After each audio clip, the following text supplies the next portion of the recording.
Yo, what's up, Reef Tank people and everybody on YouTube? As I said in my previous video, I was gonna go ahead and get around to doing a video on this particular light up here. This is the Noopsyche K7 Pro II LED fixture. It has been running on here now for about 2 months.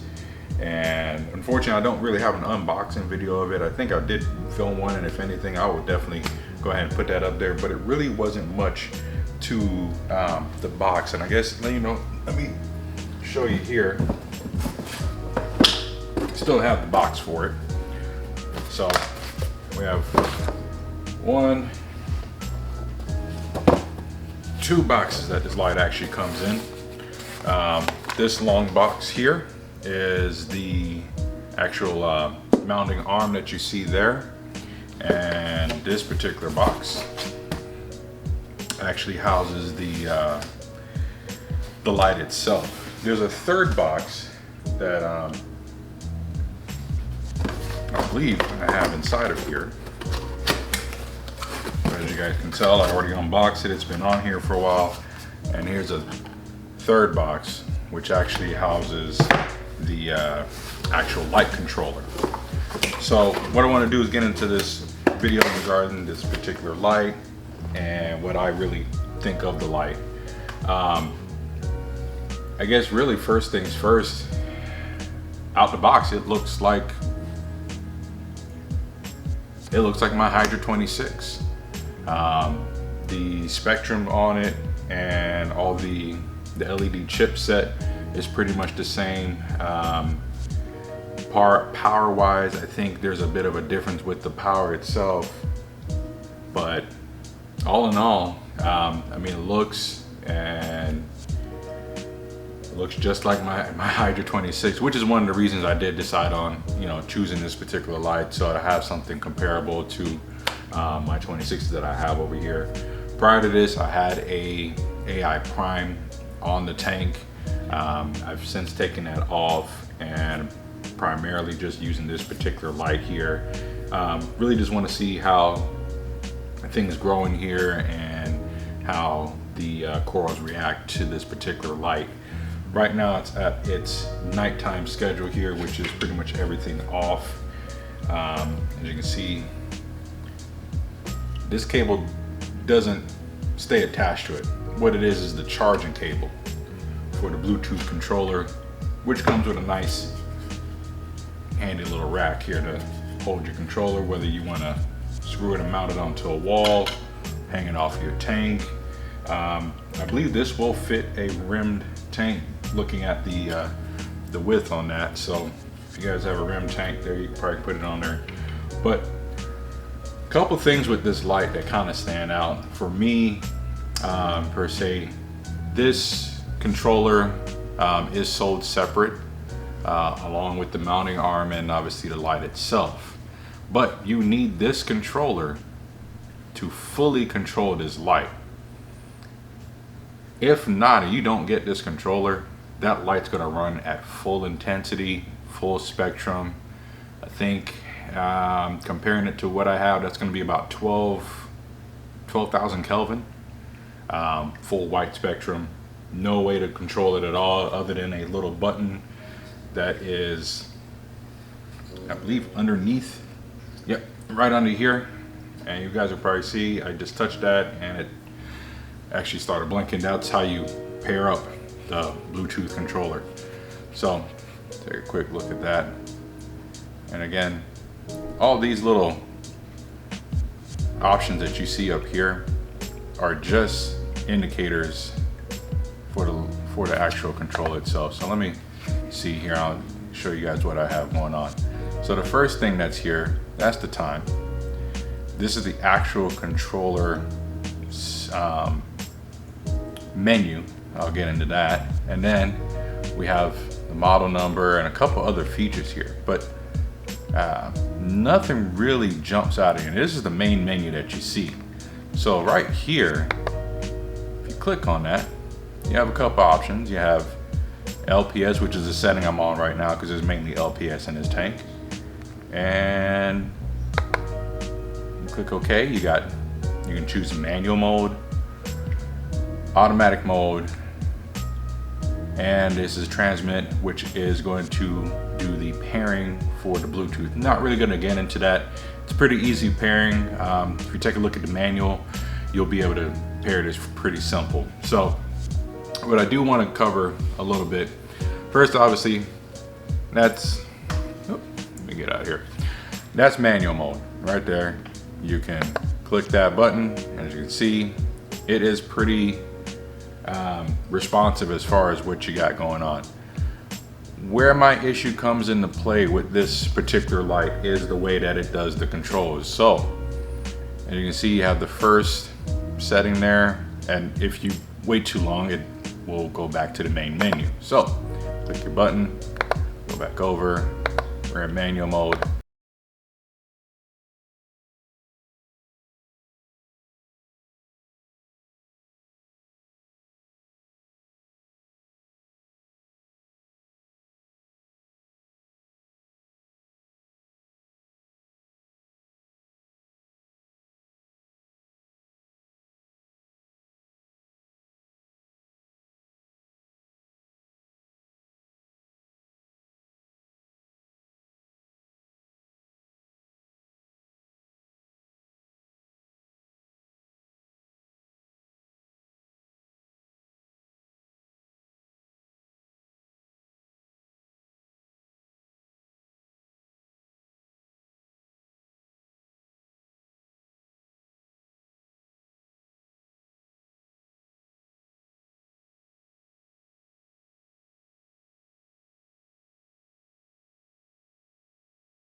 All right, so we got manual. Hopefully that stays focused in the back there.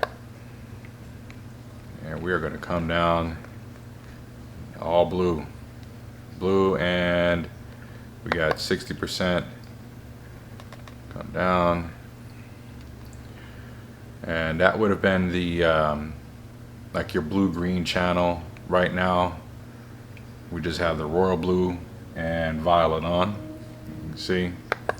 Press that, cut out all of the royal blue.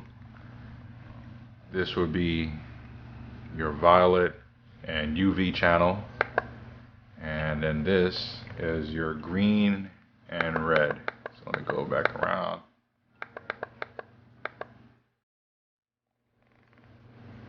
Cut that out.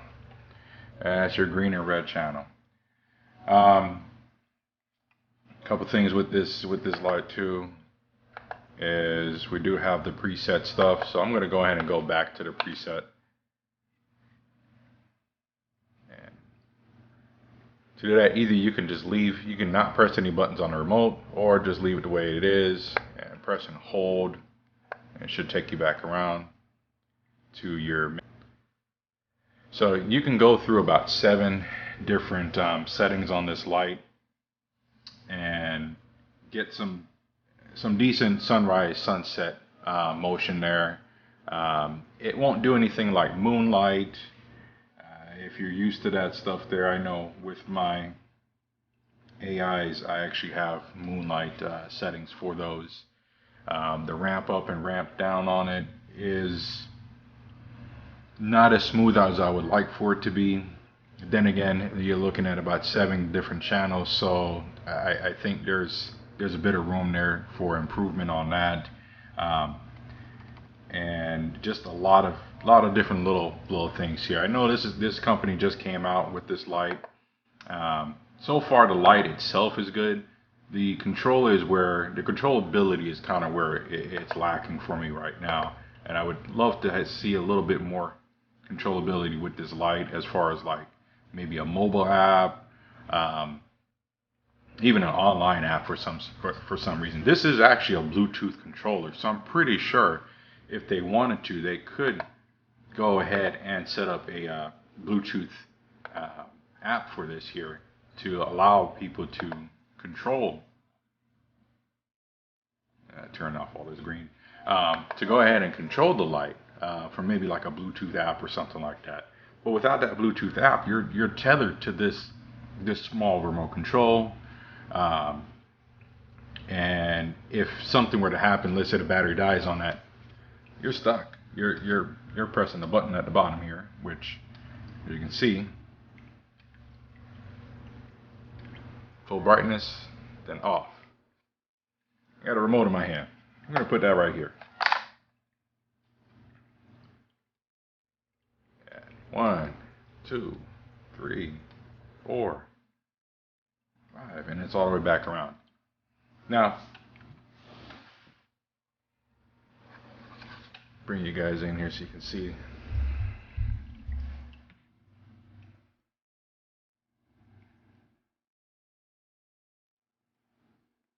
It's not too bad, but then again, and I don't want to keep pressing the lights here and driving my poor fish crazy.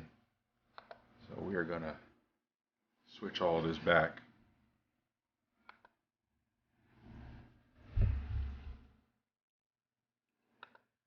There we go. So I just went back into the actual manual controlled mode on this. So as far as the light goes, the corals have been doing great. Like I said, it's not an issue with the light, it's just an issue with the controllability on everything. The light works pretty well. I'm doing some testing with a couple of SPS corals, see if they will sustain it, or let them grow or anything like that. I put a couple testers in here, one of my Miyagi torts and spaghetti coral, a Monty, and the Monty didn't do too well, mainly because it got stung by a couple of the LPS when I did place it in there, and the Miyagi tort right now is kind of holding on for some survivability. All the LPS though, the hammers, the frog spawns, the torches, I mean not torches, but the hammers, the frog spawns, the candy cane over here, the anemone, the Cephastrias are doing well. The rock flower anemones, they're doing wonderful. I got GSP over here. You can throw any kind of light on those and those will do well. Even Recordias are doing well in here. So the light is able to sustain life and keep things in a healthy condition. It's just I wish, man, they would give some type of better app or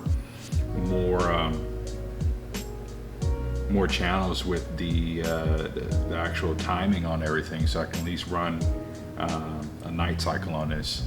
Other than that, man, this light, I would say if you're looking for a beginner light, maybe a frag tank light or something like that, this would be it.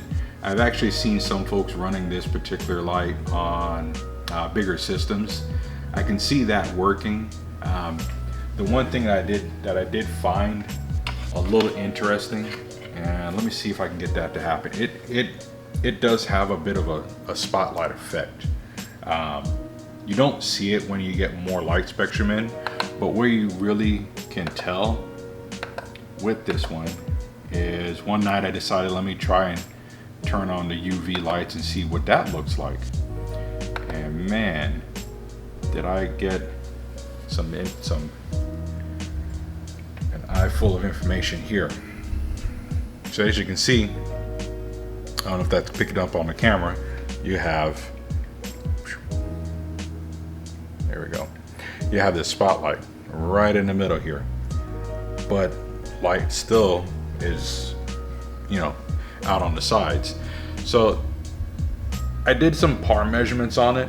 I'll be able to go ahead and put up a video on this, on the par for this light. It's actually putting out pretty decent numbers for the levels that everything is at. And I keep saying this, and I'm going to keep saying this again and again. I like the light. It puts out decent light. It's just this controller, man. Fix the controller. You got a pretty good light.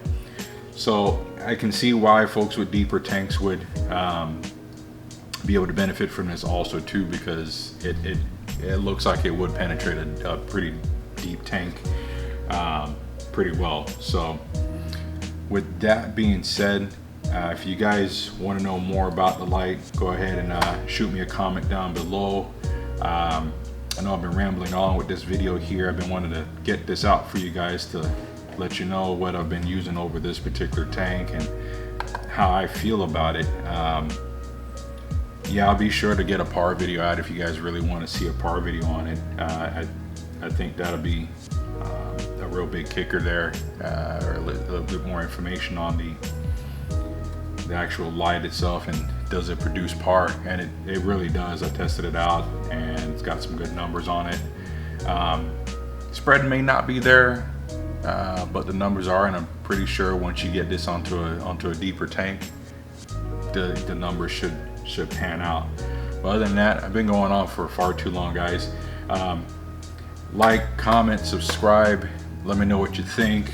And again, this is the Noopsyche K7 Pro II LED light.